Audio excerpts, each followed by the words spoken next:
नमस्कार दोस्तों, bankers point में आप सभी का बहुत बहुत स्वागत है। फाउंडेशन बैच में आज हम लोग डीआई को कंटिन्यू करेंगे। 3 पार्ट इसके ऑलरेडी अपलोड हो चुके हैं, जिसमें हम लोगों ने टेबल डीआई का हर टाइप का क्वेश्चन देख लिया है। लाइन और बार ग्राफ हम लोग पढ़ रहे थे। लाइन और बार ग्राफ का भी फर्स्ट पार्ट यहाँ पे हम लोगों ने कंप्लीट कर लिया था।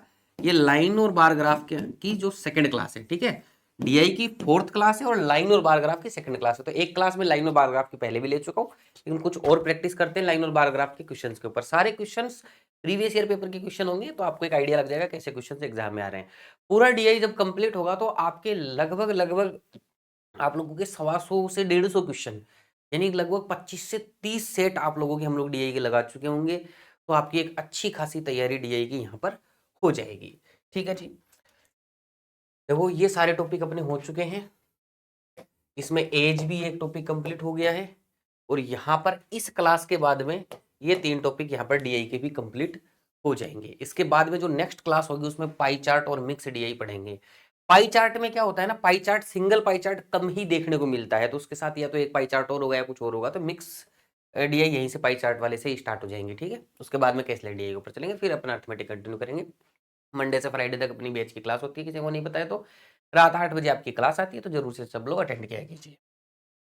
रीजनिंग का मेंस का बैच ले रहे हैं, संडे को रात 8 बजे क्लास आती है, तो ये भी जरूर से ज्वाइन किया कीजिए। जो भी बच्चे 2025-26 में बैंक की तैयारी कर रहे हैं ना, तो उनके लिए हमने एक वन स्टॉप सॉल्यूशन बना दिया बैंक एग्जाम की तैयारी करने के लिए, बैंकिंग प्रिपरेशन प्रोग्राम। यहाँ आपको 700 से ज़्यादा घंटे की क्लासेस मिलती है, जिसमें प्रैक्टिस क्लास अलग से, कॉन्सेप्ट क्लास अलग से, सारे सब्जेक्ट कवर होते हैं। कोई डाउट आए तो यहाँ पर लाइव डाउट क्लासेस भी होती है, मैथ रीजनिंग जो मैं खुद लेता हूँ। 4000 से ज़्यादा मॉक टेस्ट मिल जाते हैं, इसमें 700 से 800 मॉक टेस्ट आपके बैंक और इंश्योरेंस एग्जाम के होते हैं, तो बिल्कुल आपके काम के होते हैं। 30 से ज़्यादा डिजिटल फॉर्मेट में हम आपको बुक्स दे देते हैं। 35% का भी इसमें डिस्काउंट चल रहा है, तो ये कोड आप लोग लगा सकते हैं, तो बहुत ही अच्छे अफोर्डेबल प्राइस में आप लोगों को एक कंप्लीट सॉल्यूशन मिल जाता है। ये सारी चीज़ें हमारी application bankers point 2.0 mobile app या फिर इस वेबसाइट के ऊपर आपको अवेलेबल होती है। तो यहाँ से यही 2 ऑथेंटिक सोर्स है, तो यहीं से आपको एसेस करना है इनको। कुछ बच्चे सिर्फ प्रैक्टिस के लिए मटेरियल चाहते हैं। कल परसों एक बच्चे का कमेंट भी आया था कि सर स्टडी मटेरियल बहुत अच्छा है, तो वो आज जब आप ऐसा बोलते हैं तो इसे एक खुशी होती है कि हाँ भाई, हमने जो मेहनत करके जो चीज़ बना के आपको दी है उससे आप लोगों को फ़ायदा हो रहा है। तो ये बहुत ही सेलेक्टिव तरीके से, परफेक्ट तरीके से आपका स्टडी मटेरियल बनाया गया है, आपके सभी एग्जाम्स में काम में आएगा और बैंक एग्जाम को ध्यान में रखते हुए स्पेशली भी डिजाइन किया गया है। इसमें 4000 मॉक टेस्ट और सारे की सारी डिजिटल बुक्स आप लोगों को एक छोटे से पैकेज में हम लोगों ने दे दी है 299 के अंदर। इसके लिए ये कोड आप लोगों को लगाना पड़ेगा स्टडी 50। ठीक है, सारी की सारी ई बुक्स आपकी हिंदी इंग्लिश लैंग्वेज में मिलेंगी, इसमें मॉक टेस्ट भी आपके इंक्लूड है। ठीक है, तो जिसको सिर्फ प्रैक्टिस के लिए चाहिए वो इसको कर सकता है, कोर्स में जाने की जरूरत नहीं है। ये हमारी ई बुक्स देख रहे होंगे आप लोग, इतनी ई बुक्स हम लोग देते हैं, इतनी बुक्स आपको डिजिटल फॉर्मेट में देते हैं। ये आपका व्हाट्सएप चैनल है एक हमारा, हमसे डायरेक्ट लिंक होने के लिए इसको ज्वाइन कर सकते हैं आप लोग। अब आ जाते हैं अपने क्वेश्चन के ऊपर। देखो 46 से 50 क्वेश्चन लिखा हुआ है, मैं बार बार बता देता हूँ। इसका मतलब ये जो बच्चा मान लो डायरेक्ट इसी क्लास को देख रहा है उसको बता देता हूँ कि आपकी 45 नंबर क्वेश्चन तक के जो भी क्वेश्चन थे वो हो चुके हैं आप लोगों के पीछे की क्लासेस में। ठीक है, तो इसी तरीके से हम लोग कंटिन्यूएशन में ही चलेंगे सारे के सारे डीआई के अंदर। आपका आरआरबी पीओ प्रीलिम का एक क्वेश्चन आया हुआ है, बार चार्ट है, देखो कितना सुंदर सा हमने आपको बना के दिया है ताकि आपको कोई पढ़ने में समस्या नहीं आए। देखो भाई क्वेश्चन क्या बोल रहा है, क्वेश्चन बोल रहा है यहाँ पर अपने को, bar graph given below shows number of pages typing by 5 A B C D E different people. 5 लोग हैं, ए बी सी डी ई, ये क्या कर रहे हैं, टाइपिंग कर रहे हैं on Monday and Tuesday, 2 different days. वो क्या है, मंडे ट्यूसडे। तो ये जो आप लोगों का इस कलर का ग्राफ दिख रहा है ये मंडे का है, ये रेड वाला आपका ट्यूसडे का ग्राफ है। ठीक है, बस इसी तरीके से आप लोगों को डेटा दिया गया, इसी डेटा से अपने को निकालना है। तो कुल मिला के बात क्या है अपने को, एक ये देखो नीचे की जो लाइन होती है ना, ये कई बार मिसिंग हो जाती है। ये क्या है कि हम लोग पावर पॉइंट में बनवाते हैं ना, तो उसी टाइम पे ये कई बार बनती नहीं है ऑटोमेटिक। इस ग्राफ की एक एक वैल्यू डाल के बनाना पड़ता है इसका पावर पॉइंट में, तो आपको साफ ग्राफ दिखाने के लिए डबल मेहनत होती है इसमें। तो ये जो नीचे की लाइन है ना, इसके टच होते हुए लाइन है ये, तो ये आप लोग अगर नहीं भी हो तो आप लोग एज्यूम कर लेना कि जीरो के सामने एक लाइन जा रही है। ठीक है, अलग से। अब आपको वैल्यू निकालने के लिए मैंने लास्ट में बताया था, लास्ट क्लास के अंदर, यहां से लेके यहां तक कितने पार्ट में डिवाइड हो रहा है, 1 2 3 4 5 पार्ट में डिवाइड हो रहा है। तो 70 से 80 के बीच में 5 पार्ट में डिवाइड हो रहा है, यानी कि 10 हिस्सा 5 भागों में बट रहा है, यानी एक हिस्से की वैल्यू क्या है, 2 है। इसका मतलब यहाँ पे जो जा रहा है ये 72 है, 74 है, 76 है, 78 है, इस तरीके से। तो बीच में कहीं वैल्यू आएगी, अपन लोग निकाल लेंगे। जैसे इस रेड वाले ग्राफ की यहाँ पे वैल्यू निकालनी है तो 64 है वैल्यू। ठीक है, ये 60 है, फिर 62 64। तो एग्जैक्टली आपकी यहाँ पर क्या निकल जाएंगी, वैल्यूज निकल जाएंगी। वैल्यू में क्या दिया गया, ये वाला जो ग्राफ है ना, ये आप लोगों का मंडे को बता रहा है, रेड कलर वाला आपका ट्यूसडे को टाइप की गई संख्या बता रहा है पेजेस की, और ए से लेके ई तक अलग अलग 5 लोग हैं। तो ये आपका, अब सबसे पहले अपने को डेटा को समझना होता है कि भैया दिया गया है मेरे को, ठीक है ना।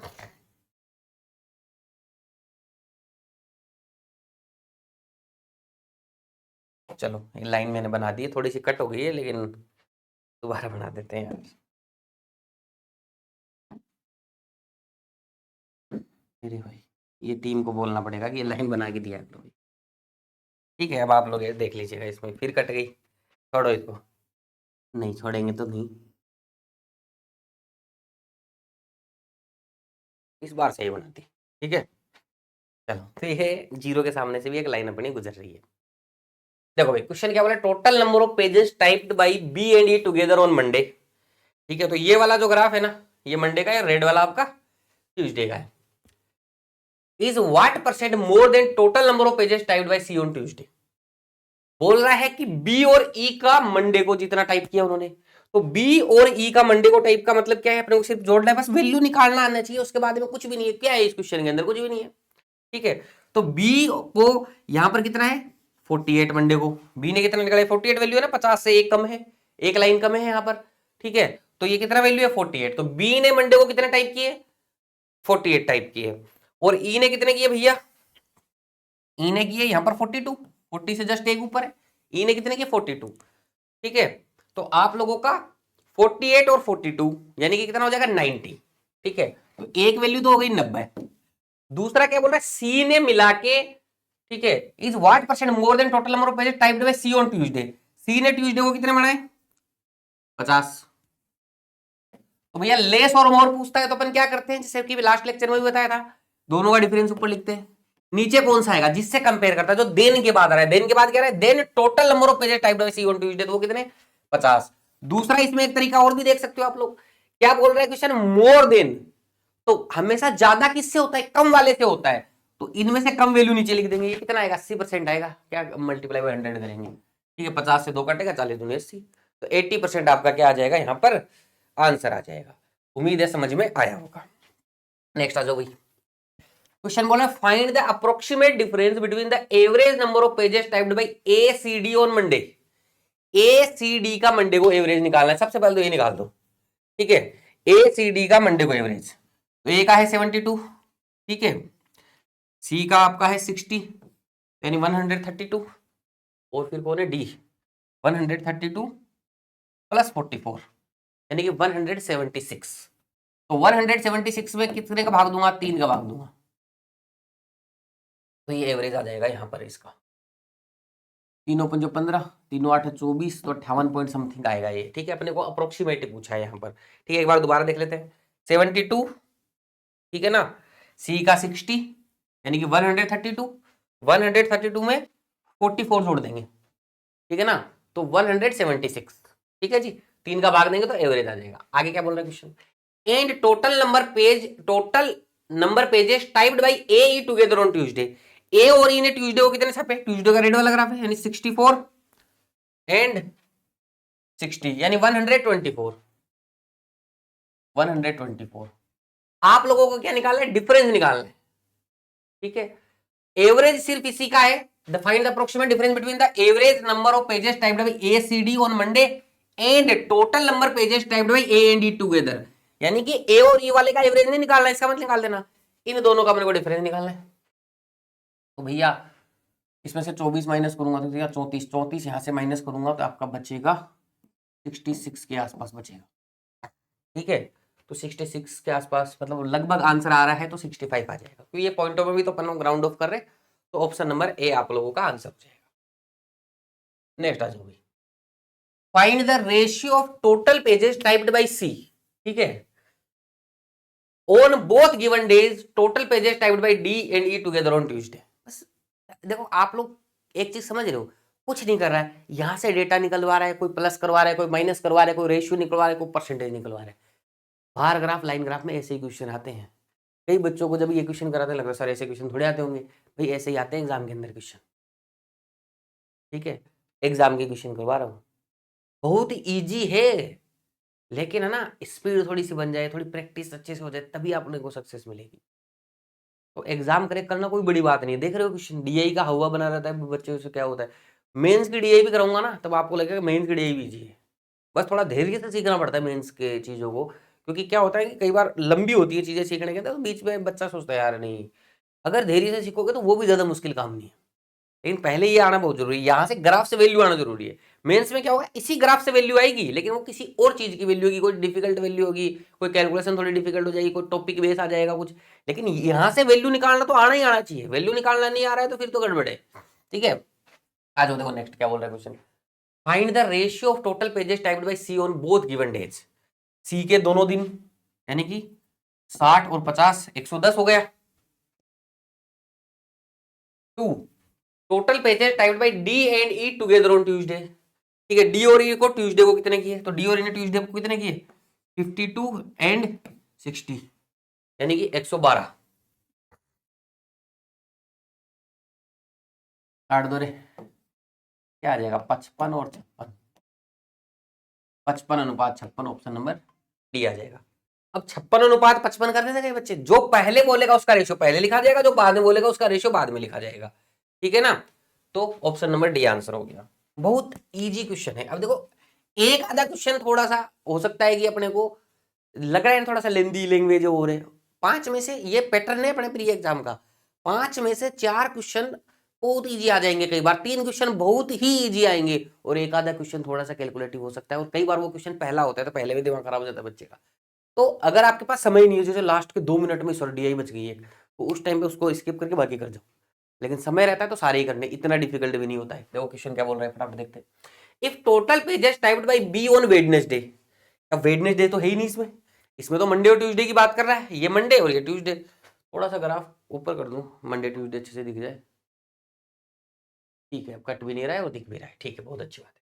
If total pages typed by B on Wednesday is 37.5% more than that of Monday, ठीक है, and if total pages typed by B on Wednesday is 37.5% more than that of on Monday, that of Monday, यानी कि B ने जितने Monday को type किए, B ने Monday को कितने टाइप किए, यार B ने मंडे को कितने टाइप किए 48।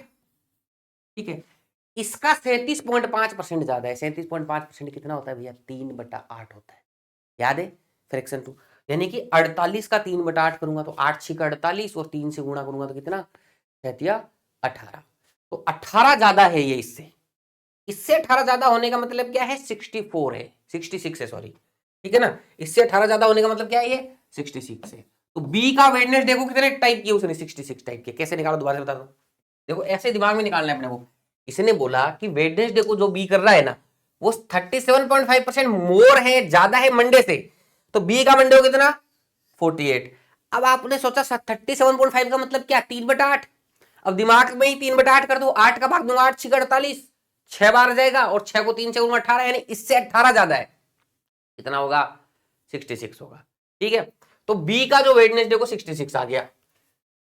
And total pages typed by E on Wednesday 6 more than total that of B on Wednesday. बोल रहा है कि जो ई ज्यादा जो टाइप करेगा ना वेडनेसडे को, वो 6 ज्यादा है बी जो वेडनेसडे पे करेगा उससे, यानी इससे 6 ज्यादा है, यानी कि 72 हो गया, ई का आ गया।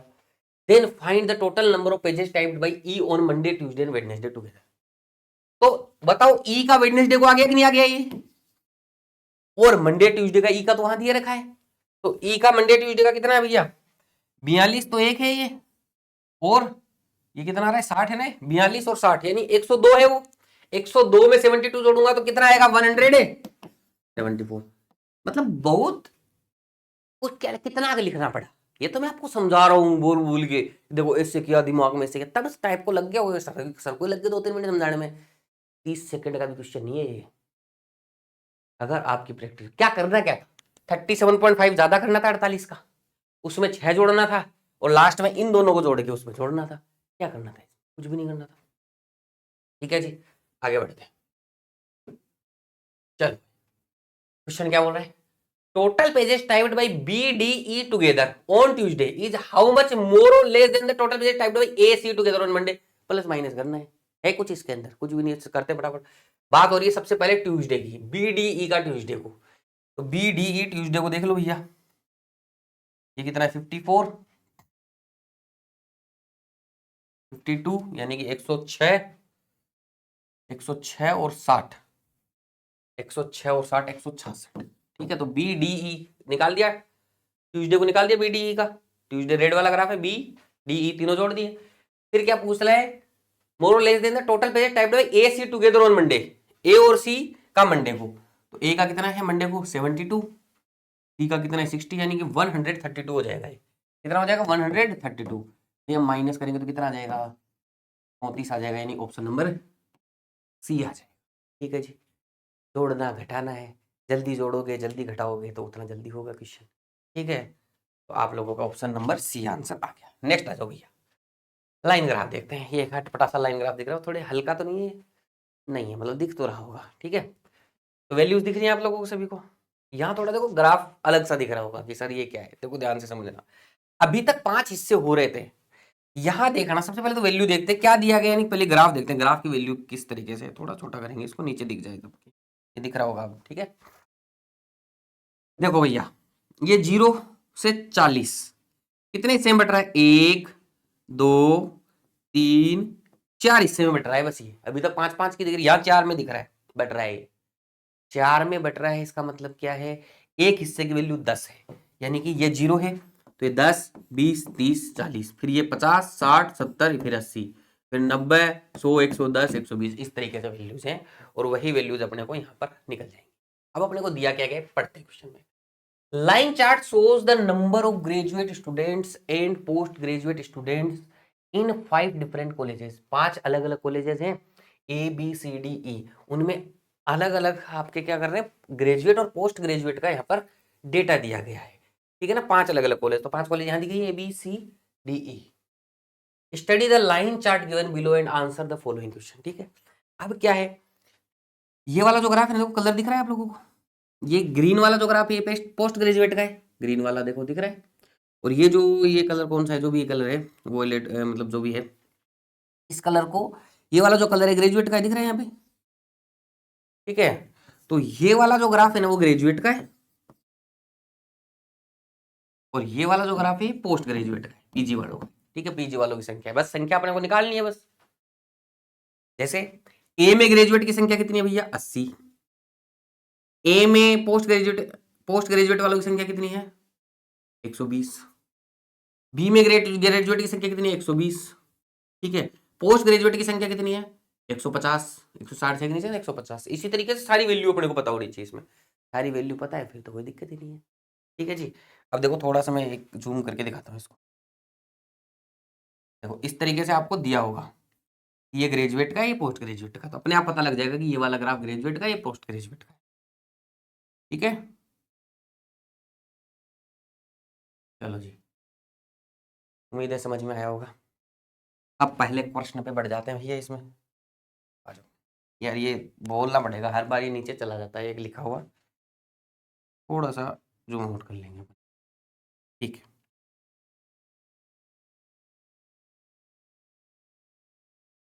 कौन सा कलर लिया जाए, ग्रीन भी है ये भी है, ये ले लेते हैं डार्क ग्रीन। देखो ये दोस्त आ गई, पिछली क्लास में भी आई थी ना, मेरे चारों तरफ घूमती रहती है, बोर्ड पे लिखती भी रहती है। समझ गए किसकी बात करूँ, जिन्होंने लास्ट क्लास देखी होगी वो समझ गए होंगे। Total number of students graduate plus post graduate in college A in together are what percent more less than the total post graduate student in college B and college E together। समझ रहे हो आप, ये SBI POP का question है, कुछ नहीं कराएगा, लाइन ग्राफ बार ग्राफ में बस जोड़ बाकी कराएगा, जल्दी जल्दी डाटा निकाल के जोड़ना है घटाना है बस। तो ए के अंदर ग्रेजुएट और पोस्ट ग्रेजुएट की संख्या, तो ए के अंदर ग्रेजुएट पोस्ट ग्रेजुएट 80 और 120 कितनी आ जाएगी संख्या 200। ठीक है, कितनी आएगी 200 आ जाएगी अपने। उसके बाद में क्वेश्चन क्या बोल रहे हैं, आर व्हाट परसेंट मोर और less than the total post graduate student in college B and E together. Post graduate B और ई में, तो बी में पोस्ट ग्रेजुएट कितने 150, ये 150 है, और ई में पोस्ट ग्रेजुएट कितने हैं 50। 150 और 50 कितना भैया, एक सेकंड सेम ही हो गए क्या रे, बी और E less than the total post students in college B and E together. यार ये तो 150 अच्छा ई में बोला है, मैंने डी में देख लिया। मैं सोच रहा हूँ 200 कैसे आ गया, 0% तो आंसर ही नहीं है। ये देखो ये 150 आ गया, मैंने सोचा ये 50 आ गया, 200 आ गया, तो इनमें तो कोई फर्क ही नहीं, 200 माइनस 200 0% आ गया, कम ज्यादा तो है नहीं कुछ। तो ये वो गलत पढ़ लिया गया, ई का बोला है उसने। ठीक है, तो ई कितना है यहाँ पर अपने पास 100 है, तो 100 और 150 250। भैया कितना कम और ज्यादा है 50 है। कंपेरिजन किससे कर रहा है, बी और ई वाले से। देन के बाद में जो आता है, देन के बाद में क्या आ रहा है, total post graduate student in college B and D, तो वो कितना है 250 है। कितना बनेगा 1/5 बनेगा, तो परसेंटेज निकालेंगे तो कितना बनना है 20% बनना है। ठीक है जी, कितना इजी सा क्वेश्चन है, जोड़ना घटाना है, जैकपॉट वाली डी है ना, एग्जाम में आगे तो जैकपॉट लग जाएगा सर, उड़ाई देंगे इसको। तो नेक्स्ट आ जाओ, देखो if ratio boys to girls in graduate student and post graduate students in college C, boys और गर्ल्स का रेशियो, ये तो टोटल स्टूडेंट है, इसमें बॉयज भी हैं इसमें गर्ल्स भी हैं। अब बॉयज और गर्ल्स का अलग से रेशियो दे दिया अपने को, कुछ नहीं करना है, 1:1% मेथड, वही 1 रेशियो की वैल्यू क्या है तो उससे सब निकल जाएगा। ठीक है, तो यहाँ 3 आपका किसमें दे रखा है, if ratio boys to girls in graduate post graduate students in college C 3:2 and 5:2। अब 3:2 किसका है, जिसका पहले लिखा हुआ है, पहले क्या लिखा हुआ है ग्रेजुएट, तो ये ग्रेजुएट का है और ये आपका पोस्ट ग्रेजुएट का है 5:3। Then find the ratio of total number of boys in graduate student and postgraduate students in college C together to total number of graduate students in college B। अब ratio निकालना है। अब इसमें क्या है, question बड़ा लग रहा है, ठीक है ना, क्वेश्चन में बहुत सारी चीजें बोल रहा है, लेकिन क्या कोई भी चीज निकालना इसमें मुश्किल है, कुछ नहीं है, थोड़ा सा लेंदी लग रहा है लेकिन है नहीं कुछ भी मुश्किल। अब देखो पूछा क्या गया, उस पर फोकस करना है। Then find the ratio of total number of boys in graduate student and post graduate students in college C. C में टोटल ग्रेजुएट और पोस्ट ग्रेजुएट स्टूडेंट निकालने अपने को, क्या निकालने, बॉयज निकालने, तो बॉय की संख्या निकालनी। अब देखना ग्रेजुएट का रेशियो क्या है बॉय टू गर्ल का 3:5, ठीक है सी के अंदर, तो ग्रेजुएट की संख्या कितनी है सी के अंदर 140 है, कितनी है 140 है, 140 आपका 5 रेशियो की वैल्यू है, कितने रेशियो 5 रेशियो की वैल्यू, तो भाग दो दिमाग के अंदर ही, तो कितना आएगा 28 आएगा। 5 का मतलब 5 रेशियो की वैल्यू 140 है, दिमाग में सोचो क्यों 5 रेशियो ये है, ठीक है, तो 1 रेशियो की वैल्यू कितनी 28 आ जाएगी, 1 रेशियो की वैल्यू 28 आ जाएगी, तो 3 की निकालनी है अपने को यहाँ पे, कितना आ जाएगा 84। तो बॉयज कितने हो गए इसमें 84 हो गए। यहां देखना भैया पोस्ट ग्रेजुएट क्या आ जाता है, पोस्ट ग्रेजुएट में रेशियो कितना है 8 रेशियो है, 8 रेशियो की वैल्यू यहाँ पे कितना है 160 है, तो 1 रेशियो की वैल्यू कितनी आएगी 20, बॉयज के निकाल लेने 5 रेशियो की वैल्यू कितनी आएगी 100, तो भैया 100 इसमें जोड़ूंगा 184 हो गया, तो एक तो ये है, इसका रेशियो किससे निकालना है देख लेते हैं, किससे निकालना है, together to total number of graduate students in college B, college B में total number of graduate students, college B में भैया ग्रेजुएट कितने थे, कॉलेज बी में ग्रेजुएट है 120। अब ये मत समझना ना सर पोस्ट ग्रेजुएट वाले भी ग्रेजुएट तो होंगे, ऐसा कुछ नहीं, ये पोस्ट ग्रेजुएट है, पोस्ट कैटेगरी 2 बना दी, मैं बोलूंगा ना 10 लोग पोस्ट ग्रेजुएट है 10 लोग ग्रेजुएट है, तो अंडरस्टूड पोस्ट ग्रेजुएट वाला ग्रेजुएट तो है ही, लेकिन उसको ऐसे काउंट नहीं करे, कैटेगरी 2 है। कई लोग ऐसे ओवर स्मार्ट बना के दिमाग लगा जाते हैं, वो नहीं करना है यहाँ पे। तो अपने पास संख्या कितनी है 120, कितने से काटू रे 8 से कट रहा है क्या, 8 दूनी 16, 8 दिया 24, 8 एकम 8, 8 पंजो 40, 23:15, ऑप्शन नंबर बी आंसर आ जाए। ठीक है जी, तो इजी था, क्वेश्चन में जो जो बोला है वैसे करते चले गए, 1:1% मेथड निकाल लिया। अब इसी को आप देखोगे ना तो बुक में इसको सोल्व करता हुआ दिखेगा, इतना सारा सॉल्यूशन बना देगा, अपने को नहीं करना है, अपने को तो इतना सही करना है बस। आ जाओ भाई, क्वेश्चन क्या बोल रहा है next, total number of graduate students in college C and college E together are what percent of total graduate students and postgraduate students in college D। Percentage निकालना है बस, यहां से वैल्यू उठाए परसेंटेज निकालना है। किसका निकाला total number of graduate student college C and E together, C और ई के अंदर ग्रेजुएट, तो सी और ई में ग्रेजुएट का मतलब नीचे वाले ग्रेजुएट, सी में 140 और ई में कितने रहे, ई में कितने हैं 70, 140 और 70 कितना हो जाएगा 210। और व्हाट परसेंट ऑफ, ये कितना परसेंट है किसका, graduate students and post graduate students in college D, D का टोटल ग्रेजुएट और वो तो कितना है भैया 40 और 50 90 है ना यहाँ पे, तो 90 हो गया। ये परसेंटेज निकालना है, परसेंटेज थोड़ा करीब करीब भी आ रहा है तो अपन सोल्व ही कर लेंगे इसको। ठीक है, 1 0 से 1 0 काट देंगे, 3 3 से काट देते हैं एक बार, 3 3 9, तीनों 7 21, 700/3 आ जाएंगे। ठीक है, तो सोल्व कर लीजिएगा क्योंकि एग्जैक्ट निकालना है अपने को, क्योंकि पास पास भी ऑप्शन है थोड़े, 225, 233 ऐसे। तो 3 दूनी 6, 3 तिया 9, फिर 3 तिया 9, 233 सही है, 1/3%। क्या आ गया? ऑप्शन नंबर ए आ गया आप लोग। ठीक है जी, उम्मीद है समझ में आया होगा आप लोग। ठीक है, चलो भाई आगे बढ़ते हैं। अब देखो इसमें एक अंदाजा और भी लगा सकते हो कि सर मुझे ये नहीं करना है।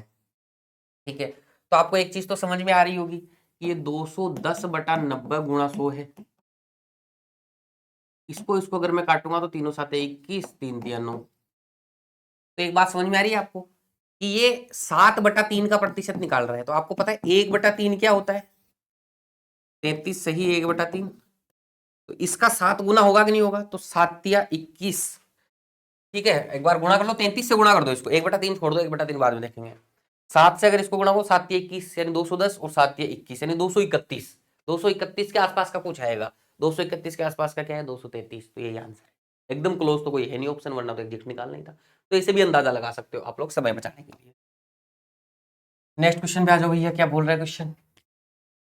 If total graduate student in college X are 90 more than that of total graduate students in college E. एक नई कॉलेज आ गई एक्स। जब भी कोई देखो नीचे डाटा अपने को 5 कॉलेज का ही दिया हुआ है, ग्रेजुएट पोस्ट ग्रेजुएट का। जब भी कोई नया डेटा आएगा ना तो पुराने वाले से लिंक करेगा। आप लोग अपन ने इतने डीआई पढ़ लिए अभी तक, पीछे टेबल भी पढ़ा, बार और लाइन भी पढ़ी है, पिछली क्लास में पढ़ी, सब में देखो जब नया डेटा आता है तो पीछे वाले से लिंक करेगा उसको कुछ न कुछ। ठीक है, तो पीछे वाले से यहाँ पर लिंक हो रहा है।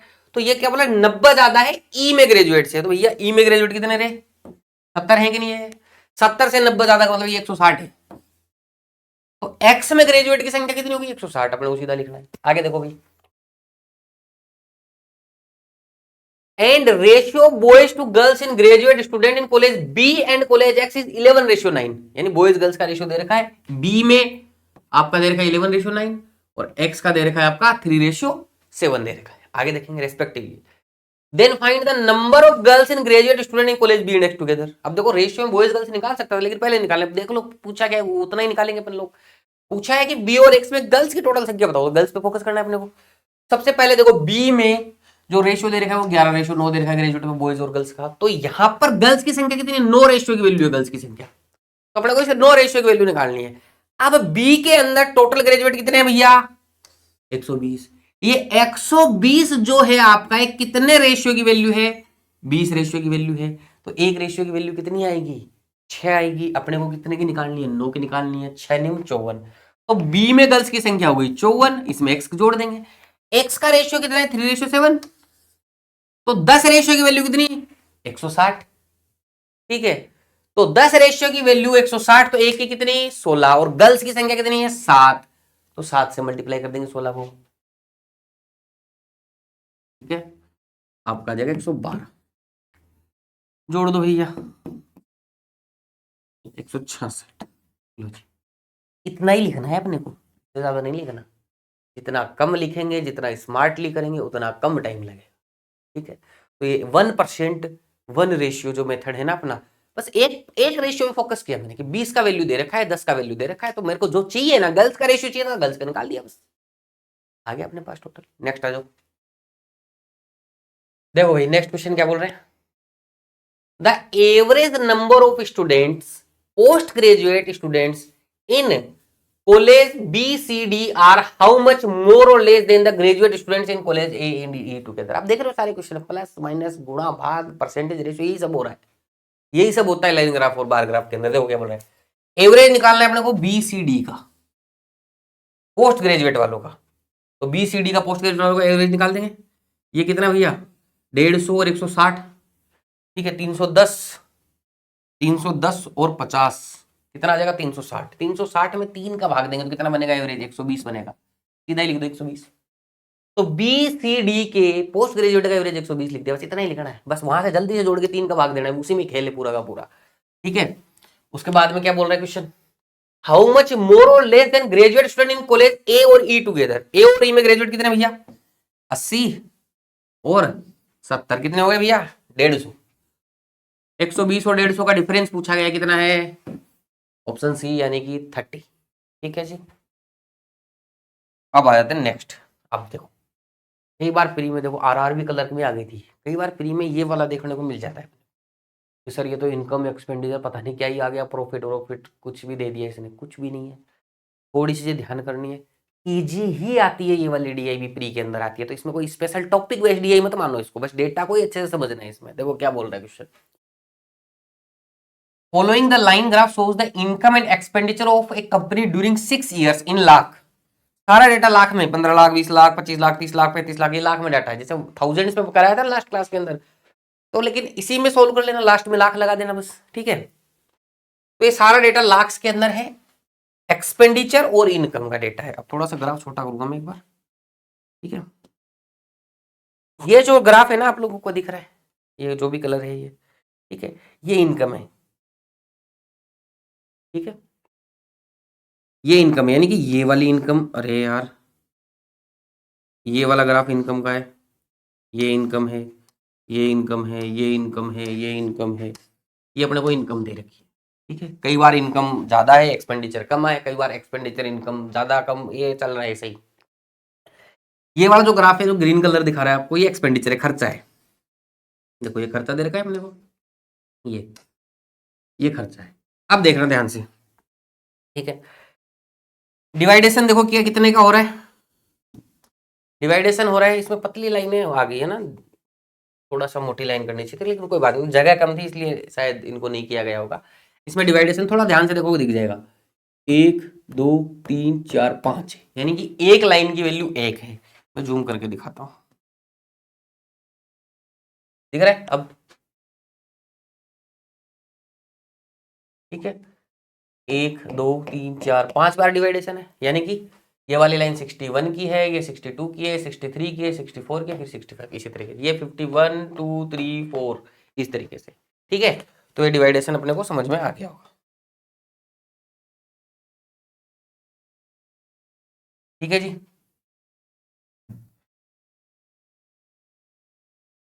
अब यहाँ नोट दे रखा है, इसमें देखो, देखो प्रॉफिट तो अलग चीज होती है, आप प्रॉफिट लॉस में पढ़ोगे कि भाई कितने में खरीदा कितने में बेचा, वो होता है, लेकिन एक कंपनी के लिए प्रॉफिट क्या होता है? एक कंपनी है जो मान लो 100 रुपया खर्च, 100 रुपए कमा रही है, 100 रुपए उसकी इनकम हो रही है, 100 रुपए का रेवेन्यू जनरेट कर रही है, और उसका खर्चा 80 रुपए का ही हो रहा है, तो 20 रुपए प्रॉफिट हो गया कि नहीं हो गया? वो इनकम एक्सपेंडिचर है, ये सैलरी वाला इनकम एक्सपेंडिचर नहीं है, ये कंपनी का इनकम एक्सपेंडिचर है। कंपनी क्या करेगी? कंपनी में पैसा आएगा और कंपनी खर्चा करेगी। अगर पैसा ज्यादा आ रहा है, यानी इनकम ज्यादा है कंपनी की और खर्चा एक्सपेंडिचर कम हो रहा है, तो प्रॉफिट पे, नहीं तो लॉस पे। समझेगी नहीं समझेगी? ठीक है, और हमेशा जो भी प्रॉफिट लॉस होता है वो अपन प्रॉफिट लॉस में पढ़ेंगे, आपको पता है कॉस्ट प्राइस पे निकाला जाता है। कॉस्ट प्राइस मतलब क्रय मूल्य, यानी कि मैंने कितने में खरीदा, मैंने मान लो कोई चीज 100 रुपए में खरीदी, 120 में बेच दी, तो मेरा प्रॉफिट हुआ 20%। तो किस पे निकाला मैंने 20%? 100 रुपए जितने में मैंने खरीदा, जितने का मैंने खर्चा किया। तो हमेशा प्रॉफिट लॉस कंपनी के लिए किस पे निकलेगा? एक्सपेंडिचर का। कंपनी ने इतना खर्चा किया, यानी वो इन्वेस्टमेंट हो गया कि नहीं हो गया, उसके बाद उसने कितना कमाया है, कितना लॉस किया, वो उसके ऊपर। तो हमेशा जो बेस होता है ना आप लोगों का प्रॉफिट और लॉस का कंपनी के लिए, वो क्या होता है? एक्सपेंडिचर होता है, खर्चा होता है। यहां देखिएगा आप क्या बोल रहे हैं, प्रॉफिट के लिए बोल दिया इनकम माइनस एक्सपेंडिचर, यानी इनकम ज्यादा होगी एक्सपेंडिचर कम होगा तो प्रॉफिट होगा। तो जितना पैसा इनकम आई उसमें से खर्चा हटा दो, तो एक्सपेंडिचर मतलब खर्चा, खर्चा हटा दो तो प्रॉफिट बचेगा। तो इनकम माइनस एक्सपेंडिचर प्रॉफिट है, क्वेश्चन में बोल रहे हैं। लॉस क्या होता है? अब लॉस कब होगा? जब खर्चा ज्यादा हो जाएगा, इनकम आएगी नहीं उतनी, तो एक्सपेंडिचर ज्यादा हो जाएगा उस टाइम पे, तो एक्सपेंडिचर में से इनकम माइनस कर दो, यानी खर्चा ज्यादा हो गया, कमाई कम हुई तो लॉस हो गया। तो एक्सपेंडिचर में से इनकम माइनस कर देंगे तो क्या आएगा? लॉस आएगा। अब परसेंटेज निकालेंगे, प्रॉफिट परसेंटेज, प्रॉफिट और लॉस परसेंटेज हमेशा एक्सपेंडिचर पे निकलेगा, तो प्रॉफिट बटा एक्सपेंडिचर गुणा 100%, लॉस परसेंटेज निकल जाएगा। बस ये नोट का मतलब इतना सा है, यानी कि यहाँ पे जब आप डिफरेंस निकालोगे ना, वही इसका प्रॉफिट या लॉस है। इनकम ज्यादा है एक्सपेंडिचर कम है तो प्रॉफिट है, इनकम कम है एक्सपेंडिचर ज्यादा है मतलब लॉस है। बेसिक सी व्यवहारिक बात, ठीक है ना? अब देखो क्वेश्चन क्या बोल रहा है अपने को, इजी इजी क्वेश्चन है, इसके अंदर आरआरबी कलर का क्वेश्चन है, देखो क्या ही छोटी सी लैंग्वेज का क्वेश्चन है, देखो क्या ही पूछा गया है। देखो भाई क्वेश्चन क्या बोल रहा है अपने को, क्वेश्चन ने बोला है यहाँ पर अपने को 2015 17 और 20, 15 17 और 20, ठीक है, what is the average profit in the year of 2015 17 and 20। 15 में प्रॉफिट हुआ कि लॉस हुआ? देखो प्रॉफिट ही होगा, एक्सपेंडिचर कम है इनकम ज्यादा है, तो कितने का प्रॉफिट हुआ, कितने का डिफरेंस है यहाँ पर 10 लाख का डिफरेंस है, तो कितना हो जाएगा 20 से 30 है ना, 10 हो जाएगा प्लस। फिर आगे चलते हैं, क्या बोला है 17 के लिए पूछा है, 17 में देख रहे हैं 17 में कितने का डिफरेंस है 35 से 40 का, यानी 40 आपकी इनकम है और 35 आपका क्या है एक्सपेंडिचर है, तो 5 रुपए का 5 का क्या हुआ फायदा हुआ, तो 5। आगे चलते हैं भैया, 2020 का बोला, 2020 में क्या है भाई 50 रुपए तो क्या एक्सपेंडिचर है और 65 रुपए इनकम है, तो कितने का डिफरेंस है 15 का डिफरेंस है, 15 हो गया। ठीक है, तो आपका 3 का डिवाइड करना है, तो 30 में 3 का डिवाइड करूंगा अगर मैं, तो कितना आएगा 10 लाख आएगा, ऑप्शन ए आंसर हो जाएगा 56। नेक्स्ट, कुछ नहीं करना, बस डिफरेंस डिफरेंस प्रॉफिट लॉस समझ में आ गया किसी को, कुछ नहीं है, और नोट वोट तो बस साइकोलॉजी है अपनी घबराने की, ठीक है। तो इसमें कोई स्पेशल चीज नहीं है इसके अंदर ही, कुछ ज्यादा कैलकुलेशन है प्रॉफिट लॉस पे दिया गया ऐसा कुछ नहीं है, वो बस समझाना चाह रहा है कि इन दोनों का डिफरेंस प्रॉफिट है या लॉस है, बस उतना ही मतलब है उस पूरा जो वो लिखा हुआ था ना नोट उसका। Find the difference between the total income and total expenditure of A company all over the years together, सारे के सारे सालों के अंदर कंपनी का ओवरऑल वो निकालो। तो एक तरीका तो बच्चा क्या करेगा कि यहाँ से मतलब expenditure of A company, find the difference between the total income and total expenditure of A company all over the years together, यानी कि सब में आप लोगों को सारे की सारी इनकम जोड़नी है, सारा एक्सपेंडिचर जोड़ना है, वो माइनस करना है। ठीक है, तो एक तरीका तो ये हो गया कि भैया सारा इनकम जोड़ो सारा एक्सपेंडिचर जोड़ो फिर प्लस माइनस करो। एक ये कि आप लोग साथ साथ में निकाल के चलो डिफरेंस, अगर लॉस हो रहा है तो माइनस में कर देना, ठीक है, फायदा हो रहा है तो प्लस में कर दीजिएगा, तो अपने आप समझ में आ जाएगा। ठीक है, वही अंतर है, डिफरेंस क्या है, कुल आय और व्यय का अंतर क्या है, प्रॉफिट लॉस ही तो है, वही निकालना है अपने को। अब यहाँ देखो प्रॉफिट हो रहा है तो प्लस करूंगा, कितने का हो रहा है 10 का हो रहा है। ठीक है, यहाँ क्या हो रहा है देखो, इनकम कम है एक्सपेंडिचर ज्यादा है, कितने का फर्क है, थोड़ा सा जूम करके देखोगे, यहाँ एक नीचे है ये एक ऊपर है, तो कितने का फर्क है 2 का फर्क है यहाँ पर। ठीक है, लेकिन यहाँ क्या हो रहा है लॉस हो रहा है, तो -2, सीधा डिफरेंस निकालते हुए चलेंगे, बस यही टेक्निक है इसके अंदर, बाकी कैलकुलेशन में कुछ नहीं है। या तो सारे जोड़ते तो थोड़ा समय लग जाता है, यहाँ सीधा डिफरेंस लिख रहा हूं मैं, और देख देख देख के लिखने में कोई वो नहीं है, टाइम भी नहीं लगेगा। इसमें कितना डिफरेंस है भैया 5 का डिफरेंस है, तो +5, ये प्रॉफिट हो रहा है ना, इनकम ज्यादा है, यहाँ इनकम ज्यादा है तो प्रॉफिट हो रहा है कितने का है 10 का, तो इसे फटाफट फटाफट लिखना है बस अपने को। यहाँ क्या है भैया एक्सपेंडिचर ज्यादा हो गया, इनकम कम है, तो 5 का लॉस हो गया, यहाँ पर क्या हो गया 5 का लॉस हो गया। और यहाँ देखो भैया कितने का फायदा है 15 का फायदा। देखो भाई पहले जोड़ लेते हैं, 5 से 5 घटेगा, देखो 20 और 15 35 -2 33 लाख आ जाएगा। 57 में ऑप्शन नंबर डी आप लोगों का आंसर हो जाएगा। अब दूसरा अगर कोई बच्चा करता तो वो क्या करता, 30 + 24 54, 54 + 40 94, 94 में फिर 55 जोड़ता, फिर ये जोड़ता, फिर ये जोड़ता, फिर इधर आता, इसको जोड़ता इसको जोड़ता इसको जोड़ता इसको जोड़ता इसको जोड़ता इसको, फिर लास्ट माइनस करता। एक तो कितनी बड़ी कैलकुलेशन हो जाती, कितनी बर्डन बढ़ जाती, फालतू का ही टाइम खराब होता अपना। ठीक है, आ जाओ भाई नेक्स्ट क्वेश्चन के ऊपर। क्वेश्चन बोल रहे हैं यहाँ पर, find the ratio between profit percentage of company in the year 2018 to loss percentage of company in the year 2016। ठीक है, अब प्रॉफिट किस पे निकालना होता है, एक्सपेंडिचर पे ध्यान रखना है, प्रॉफिट परसेंटेज भी एक्सपेंडिचर पे निकलेगा उसी साल के। ठीक है, तो सबसे पहले बात कर लेते हैं 2018 की। 2018 में क्या हुआ, प्रॉफिट हुआ है कि लॉस हुआ, 2018 में क्या हुआ प्रॉफिट हुआ है, कितने का प्रॉफिट हुआ है, इनकम 55 की, एक्सपेंडिचर 45 का, 10 रुपए का प्रॉफिट हुआ है। ये 10 रुपए का प्रॉफिट क्या किस पे होगा भैया, ठीक है, 10 रुपए का प्रॉफिट जो होगा आप लोगों का एक्सपेंडिचर पे होगा, यानी कि 45 पे होगा। इसका अपने को परसेंटेज निकालना था तो गुणा 100 कर दिया, और उसका रेशियो निकालना है, फिर किससे निकालना है 2016 में, लॉस परसेंटेज से। 2016 में लॉस हो रहा है क्या, कितने रुपए का लॉस हो रहा है 2016 के अंदर, 2016 में 2 रुपए का लॉस हो रहा है, देखो ठीक है, ध्यान से देखोगे ना, इसको जूम करके दिखा देता हूं मैं, ये एक नीचे है और ये लाल से एक ऊपर है। ठीक है, तो 2 का डिफरेंस है दोनों में। ठीक है जी, तो कितना हो गया भैया लॉस, यहाँ पे कितना हुआ 2 रुपए का लॉस हो गया। कितने पे हुआ है 2 रुपए का लॉस, इनका एक्सपेंडिचर कितना है 26 रुपए पे, 26 रुपए पे हुआ। अब परसेंटेज निकाला। अब एक बात समझना ध्यान से सारे लोग, क्या मुझे 100 लिखने की जरूरत है, मुझे पता था परसेंटेज निकाल के लास्ट में मुझे करना क्या है, मुझे लास्ट में रेशियो में बदलना है, तो 100 तो कट ही जाएगा, तो नहीं लिखते तो भी चल जाता है। ठीक है, तो ये बात भी ध्यान में रखनी है। 2 पंजो 10 और 5 × 9 45, 9 उधर गुणा हो जाएगा, 26 इधर गुणा हो जाएगा, पलट जाएंगे ये, 26:9 आएगा।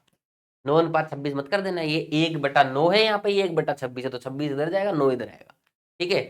या फिर ऐसे कर लो कि 9 गुणा 26 है, ये क्या वो बना देखो 1/9 अनुपात 1/26, तो एक तरीके से 9 गुणा 26 से मल्टीप्लाई कर दिया मैंने दोनों साइड से,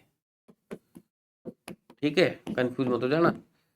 9 कटेगा तो 26:9 आएगा यहाँ पर answer, option number E D मत लगा देना, ठीक है। तो 58 में ऑप्शन नंबर आपका ई आंसर आ गया। बाकी आप सीधा सोच सकते हो कि ये इधर गया ये इधर गया, ऐसे कर सकते हैं मन लोग रेशियो के अंदर, ठीक है जी। नेक्स्ट आ जाते हैं, देखो if the income of company इन 2021, देखो नया साल आ गया है, यानी कि पुराने वाले से कुछ ना कुछ ये क्या करेगा, लिंक करेगा। थोड़ा सा छोटा करते हैं, इनकम एक्सपेंडिचर भी। If the income of the company in 2021 is 8.13%, ये 8.33% है कि नहीं है, या 8 सही 1/3% है, इसकी फ्रैक्शन वैल्यू क्या याद है? अब देखो वैसे करोगे तो फ्रैक्शन वैल्यू नहीं याद होगी तो मुश्किल हो जाता है काम, आपके एग्जाम में आया क्वेश्चन है। अगर 14 से 2/7 की फ्रैक्शन वैल्यू नहीं पता, इसकी फ्रैक्शन वैल्यू नहीं पता तो मुश्किल हो जाएगा क्वेश्चन, ठीक है। तो ये वैल्यू किसकी है, ये वैल्यू है 1/12 की, ये वैल्यू है 1/7 की, ठीक है। ये मैंने बताया हुआ है स्पीड मैथ के टाइम पे, जब परसेंटेज की कैलकुलेशन मैंने बहुत अच्छे से समझाई थी, किसी ने नहीं देखा तो जरूर से देख लीजिएगा। आ जाओ भाई, if the income of the company 2021 is 8.13% more than the income of the company 2016, 16 में कंपनी की इनकम कितनी है रे, 16 में कंपनी की इनकम है 24, कितनी है 24, 24 का 1/12 ज्यादा है। अगर ये परसेंटेज निकालने पाए तो बहुत मुश्किल हो जाएगा, इसकी फ्रैक्शन वैल्यू पता है अपने को 1/12, ठीक है। तो 1/12 ज्यादा है 24 से, यानी कि कितना ज्यादा होगा, 1/12 करेंगे तो इसका कितना आएगा 2 आएगा, यानी कि इनकम अब बताओ कितनी है 2021 में 26 रुपए, ठीक है। Expenditure of the company in 2021 is 14.7% more than the expenditure of the company in 2017. 17 के अंदर एक्सपेंडिचर कितना हुआ है, 17 में एक्सपेंडिचर हुआ है 35, इस 35 का 14.7% ज्यादा, यानी 1/7 ज्यादा है। 1/7 करूंगा तो यानी कि 7 5 35, 5 ज्यादा है, यानी 35 में 5 जोड़ूंगा तो इसका एक्सपेंडिचर कितना आ जाएगा 40, एक्सपेंडिचर हो गया 40। अब बोलो क्या बोल रहा है, देन फाइंड द लॉस और प्रॉफिट परसेंट, लॉस हुआ है प्रॉफिट हुआ है, लॉस हुआ है, एक्सपेंडिचर ज्यादा है इनकम कम है, परसेंटेज निकालना था कितने का लॉस हुआ है, 14 रुपए का लॉस हुआ है, कितने पे हुआ है 40 पे हुआ है भाई, ठीक है। 20 दूनी 40 है 5 और ये 7, कितना आ जाएगा भैया 35%, ऑप्शन नंबर बी आपका आंसर। उम्मीद है समझ में आया होगा, ठीक है। चलो भाई आगे बढ़ते हैं, आगे क्वेश्चन क्या बोल रहा है अपने को, क्वेश्चन बोला है the income of the company in 2015 is what percent less than the expenditure of company इन 2020। ये तो कुछ नहीं है भाई, कम ज्यादा, इस टाइप के क्वेश्चन देखो कितने आ गए, यही रिपीट हो रहा है। अगर यही नहीं कर पाएंगे एग्जाम में तो फिर क्या मतलब है, यही बार बार कितना कम है कितना ज्यादा है, वैल्यू देखनी है, कम ज्यादा बताना है। किससे, द इनकम ऑफ कंपनी 2015, 15 में कंपनी की इनकम क्या है भैया 30, तो एक वैल्यू है 30 अपनी, कम ज्यादा में करते हैं हम दोनों वैल्यू लिख लिया करो। What percent less than the expenditure of the company in 2020, expenditure कितना है रे यहाँ पे 45 है, मोर और लेस में क्या लिखते हैं डिफरेंस लिखते हैं 15। अब बताओ किससे कंपैरिजन कर रहे हैं, देन के बाद क्या आ रहा है एक्सपेंडिचर है 2020 का, यानी 45 वैल्यू आ रही है तो नीचे 45 आएगा। वैसे भी आप समझ सकते हो लेस पूछा है ना, लेस हमेशा किससे होता है ज्यादा वाले से होता है, तो ज्यादा वाले आएगा नीचे। अब आपको पता है इसका परसेंटेज निकालो तो 15 या 45 होता है, 1/3 का परसेंटेज क्या होता है 33.33%, ये तो फ्रैक्शन से परसेंटेज टेबल में पता है अपने को, ये आंसर। इस डीआई में एक क्वेश्चन फालतू आया था तो 61 तक पहुंच गए, इस वजह से हम लोग आ जाओ। The average expenditure of the company in 2019 and 2016 is what percent of the average income of the company 2020, 15 and 16 approx पूछा है। परसेंटेज निकलो है बस, जोड़ देंगे परसेंटेज निकाल देंगे, जरूर निकाल के देखिएगा क्लास को पॉज करके। आप लोग क्या किया कीजिए, जब भी मैं डीआई करवा रहा हूँ ना क्लास को पॉज कर लिया कीजिए, किसी क्वेश्चन पे खुद ट्राई किया कीजिए, खुद ट्राई करोगे तो आसान लगने लग जाएंगी चीजें, आपको फिर ये लगेगा यार मेरे को टाइम क्यों लगा, मैंने क्या दिमाग में नहीं सोचा, मैंने क्या सोचने में गलती की जिससे मेरा गलत हो गया, तो वो सारी चीजें करेक्ट होती चली जाएंगी धीरे धीरे। The average expenditure of the company 2019 and 16, expenditure 19 और 16 में, 16 में एक्सपेंडिचर कितना है रे, 16 में एक्सपेंडिचर है 26 रुपए और 19 में एक्सपेंडिचर कितना है 40, ठीक है 40 और 26 कितना आ जाएगा 66 का करेंगे तो कितना आएगा एवरेज 33 आ जाएगा। ये कितना परसेंट है अपने से पूछा है, किसका पूछा है average income of the company 2020, 15 and 16, ठीक है तो एवरेज निकालना है 15, 16 और 20 के अंदर किसका इनकम का। तो देखेंगे भैया एवरेज कितना है, यहाँ इनकम कितनी है 15 और 16 में 30 और यहाँ कितनी आ जाएगी 24 यानी कि 54 और 20 में कितनी है 60, 54 और 60 कितना हो जाएगा 114, 114 में 3 का डिवाइड करेंगे 3 तिया 9, सॉरी 3 तिया 9, 3 8 है 24 कितना आ जाएगा 38, 38 का 33 कितना परसेंट होगा ये निकालना पड़ेगा। अब देखो दो तरीके हो सकते हैं, या तो इसको काट पीट के करो, दूसरा आप सिंपल सा सोचो 38 अगर 38 होता तो क्या होता है 100% होता, 100% से कितना कम है 5 ही तो कम है ना, तो 5 देखो 38 का कितना परसेंट हो सकता है 10%, 3.8 है तो 10% से थोड़ा सा ज्यादा होता, ठीक है 10% से थोड़ा सा ज्यादा वो माइनस होता है, 90 से हल्का सा कम आएगा आंसर, 90 से हल्का सा कम क्या है 87%, बस ऐसे लगाना है, ठीक अपने को वो सब नहीं करना है कि भैया काटा पीटी करी वो सब नहीं करना है, ठीक है। आज शायद क्लास थोड़ी छोटी हो गई लेकिन टॉपिक ही खत्म हो गया। अब अपन करेंगे पाई चार्ट और डिग्री कैसे कन्वर्ट करते हैं वो सारी चीजें करेंगे नेक्स्ट क्लास के अंदर, ठीक है। पाई चार्ट इसमें मिक्स चार्ट भी आ जाएगा, 2 क्लास और कराऊंगा उसमें पाई चार्ट मिक्स चार्ट सब खत्म हो जाएंगे, फिर आप लोगों का आ जाएगा कैसलेट, ठीक है। तो ये हर क्लास की तरह 2 सेट होमवर्क में दे रहा हूँ, कैसे नहीं मिलेंगे होमवर्क डिस्क्रिप्शन में जाओगे क्लास नोट्स पे क्लिक करोगे पूरी पीडीएफ मिल जाएगी जिसमें लास्ट में ये होमवर्क होंगे, देख देख के सोल्व कर लेना, ठीक है। अगली क्लास में सारे के सारे होमवर्क यहाँ पे डिस्कस किए जाएंगे, ये होमवर्क के क्वेश्चन है, ठीक है आईपीएस बीओ प्री में आए हुए हैं, ठीक है। ये सिंगल पाई चार्ट है, उसके बाद में पाई चार्ट के साथ भी देखो मिक्स आ गया, ये पाई चार्ट ज्यादातर मिक्स में आता है तो यहाँ कर लेंगे, ठीक है। फिर आप लोगों का 2 क्वेश्चन मैंने दे दी, इसके आगे और भी करूंगा क्वेश्चन, ऐसे नहीं कि ये 2 ही करेंगे नेक्स्ट क्लास में, आगे क्वेश्चन आप लोगों के कम से कम 6-7 होंगे, pie chart plus mix day में 6-7 सेट होंगे या फिर 8 भी हो सकते हैं, ठीक है जैसे भी प्लान बनेगा उसी हिसाब से, मैंने पूरा बना के दे रखा है मुझे ध्यान में नहीं है, ठीक है। हमने क्या किया डीआई का पूरा कंटेंट एक साथ बना दिया है कि हम लोगों को पता था एग्जाम में ऐसे ऐसे टाइप के क्वेश्चन आते हैं, ये फर्क होता है, तो उसी हिसाब से प्रीवियस ईयर के क्वेश्चन लिए, लेकिन देखो टाइप वाइज लिए हैं बिल्कुल, पहले इजी फिर थोड़ा अच्छा फिर थोड़ा अच्छा, इस तरीके से लिए। लाइन ग्राफ और बार ग्राफ में इजी ही क्वेश्चन आते हैं, सिंगल ग्राफ अगर आता है तो क्योंकि ज्यादा डेटा होता नहीं तो क्या ही कर लेगा उसके अंदर, टेबल में थोड़े अच्छे क्वेश्चंस कई बार बन जाते हैं, तो वो मैंने सारे करवाए आप लोगों को, टेबल की अकेले की 2 क्लास इसीलिए ली है, ठीक है। तो आगे वाली क्लास में हम लोग पाई चार्ट और मिक्स चार्ट पढ़ेंगे, आज के लिए इतना ही, बहुत बहुत शुक्रिया, धन्यवाद, थैंक यू सो मच।